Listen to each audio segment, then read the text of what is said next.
Ada masih bersama Perusahaan RRI Kupang, Kanal Inspirasi pendengar. Dan kalau kita lihat beberapa hari belakangan ini, kondisi kita di Kota Kupang mendung-mendung saja ya. Tapi di beberapa tempat, beberapa daerah itu ada yang hujan dan lumayan berkabut.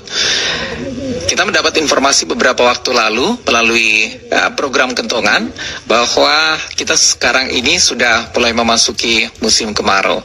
Nah, tapi kita juga kemudian bertanya, kenapa di tengah kemarau tapi masih ada hujan? Apakah memang ini sesuatu yang normal atau memang kita belum memasuki musim kemarau atau masuk musim kemarau tapi bagaimana di tengah-tengah kok ada hujan begitu?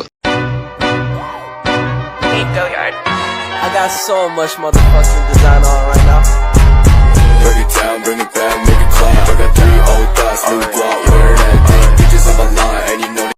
Madden-Julian Oscillation atau MJO pertama kali ditemukan pada tahun 1971 oleh Ronald Madden dan Paul Julian dari National Center for Atmospheric Research, Amerika Serikat. Mereka menemukan semacam osilasi yang berperiode 41 sampai 53 hari pada saat menganalisis anomali angin zonal di Pasifik tropis dengan menggunakan data tekanan di Pulau Kanton, Republik Kiribati selama 10 tahun dan data angin lapisan atas Singapura.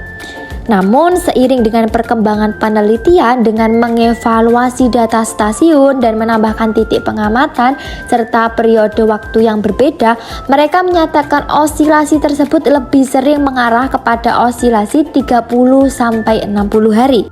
Menurut BMKG, MJO merupakan aktivitas intraseasonal atau intramusiman yang terjadi di wilayah tropis yang dapat dikenali berupa adanya pergerakan aktivitas konveksi yang bergerak dari barat atau Samudra Hindia hingga ke timur atau Samudra Pasifik yang biasanya muncul setiap 30 sampai 40 hari. Ketika awan-awan hujan itu tiba, dapat meningkatkan kemungkinan menerima curah hujan di atas rata-rata.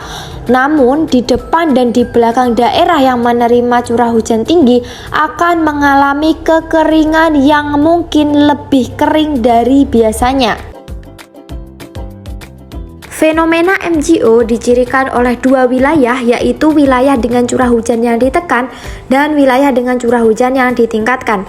Wilayah dengan curah hujan yang ditekan itu terjadi penurunan curah hujan di wilayah tertentu. Udara di wilayah ini cenderung turun dan menyebabkan pengurangan aktivitas konvektif.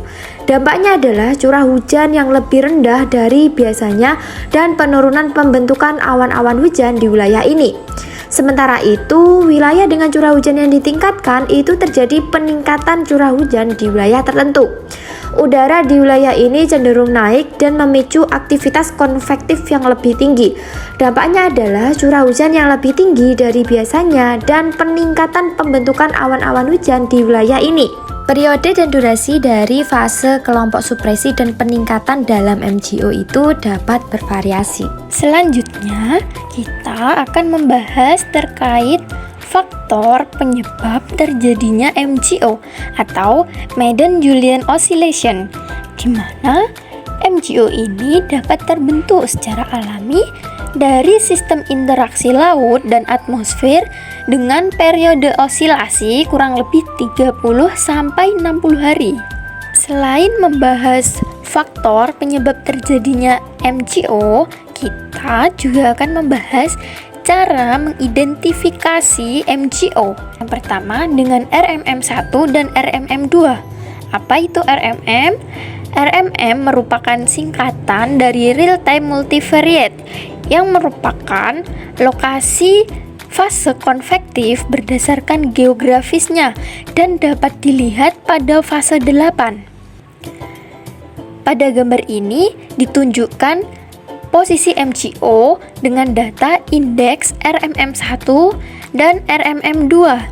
Gambar ini juga dapat diterangkan bahwa pada garis biru ini untuk bulan Juni dan garis hijau untuk bulan Mei. Cara yang kedua yaitu dengan diagram Hofmöller. Diagram tersebut menggambarkan semua nilai rata-rata pada satu kolom garis bujur atau garis lintang dengan menempatkan nilai-nilai tersebut dalam satu sumbu, sedangkan sumbu yang lain menggambarkan dimensi waktu.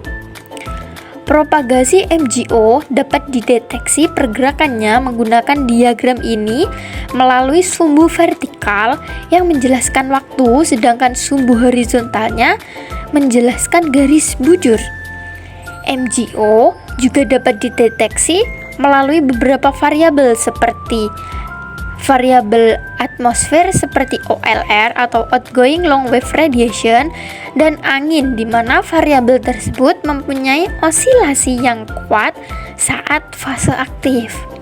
Nah, dari tadi membahas tentang OLR. Apa itu OLR? Nah, OLR sendiri yaitu outgoing long wave radiation, yaitu merupakan energi yang dipancarkan oleh permukaan bumi, lautan, dan atmosfer dalam bentuk radiasi inframerah dengan tingkat energi rendah. Madden-Julian Oscillation atau MJO memiliki 8 fase, di mana ke-8 fase tersebut dapat dilihat pada gambar. Nah, penjelasan dari gambar tersebut adalah sebagai berikut. Pada fase pertama MJO terjadi peningkatan curah hujan yang ditandai dengan warna biru berkembang di Samudra Hindia bagian barat, sehingga pada wilayah tersebut akan mengalami peningkatan curah hujan atau kondisi basah. Lanjut ke fase 2 sampai 3.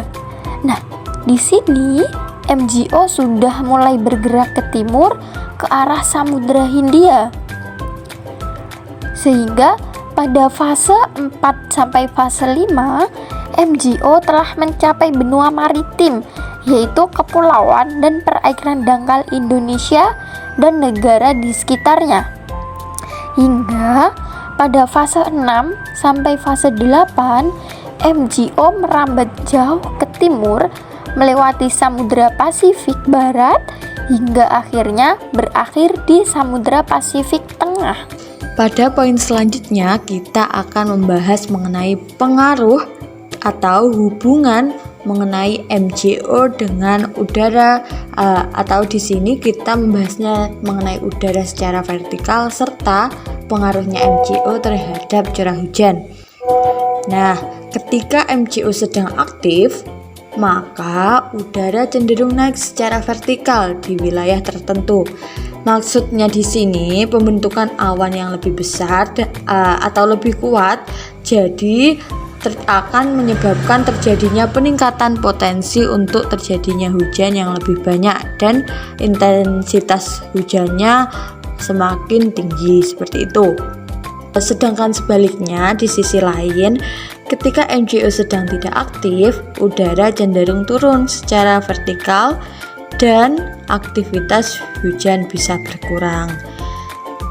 Kemudian mengenai curah hujan, ketika MJO sedang dalam fase aktifnya, curah hujan bisa lebih tinggi di wilayah yang terpengaruh, seperti itu.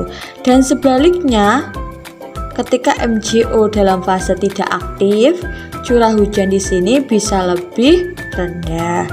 Perlu diperhatikan juga bahwa dampak MJO ini pada curah hujan dapat bervariasi tergantung pada lokasi geografis dan musim cuaca setempat. Terkadang juga MJO dapat menyebabkan perubahan cuaca ekstrim seperti banjir atau juga sebaliknya kekeringan di wilayah yang terkena dampaknya. Nah, dengan demikian MJO atau Madden-Julian Oscillation ini memainkan peran penting dalam mempengaruhi pola cuaca di wilayah Samudra Hindia dan Pasifik tropis dengan mengubah gerakan udara secara vertikal dan memengaruhi curah hujan tadi.